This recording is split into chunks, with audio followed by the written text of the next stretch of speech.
হুগলির সাংসদ রচনা ব্যানার্জি এবং মন্ত্রী ইন্দ্রনীল সেন চন্দননগর পৌর কর্পোরেশনের ৩১ নম্বর ওয়ার্ডের তৃণমূল কংগ্রেস কমিটি দ্বারা পরিচালিত 2 দিনব্যাপী অনুষ্ঠানে উপস্থিত ছিলেন। এই শিবিরে রক্তদান করেন সাংসদ রচনা ব্যানার্জি এবং স্কুল ছাত্রছাত্রীদের সম্বর্ধনা প্রদান করা হয়। এই অনুষ্ঠানে উপস্থিত ছিলেন mayor Ram Chakraborty, deputy mayor Munna Agarwal, MIC Subhajit Shaw সহ অন্যান্য কাউন্সিলর ও গণ্যমান্য ব্যক্তিরা। সুপ্রভাত। আজকে সকালের দিন খুব ভালো শুরু হয়েছে আপনাদের এখানে। এর আগে অনেকবার এসেছি চন্দননগরে, কিন্তু সাংসদ হওয়ার পরে আজকে প্রথমবার এখানে আসলাম এবং একটি এত সুন্দর কাজে আসলাম। সব থেকে বড় কথা, কৃতি ছাত্রছাত্রীদের সম্বর্ধনা দেওয়া হচ্ছে এবং তার মধ্যে 9 জন আমাদের এখানে চন্দননগর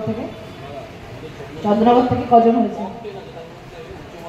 হ্যাঁ, সেটাই বলছি, 9 জন মেয়েরা এগিয়ে রয়েছে। এটার জন্য একটা জোরে হাততালি পাওয়া উচিত।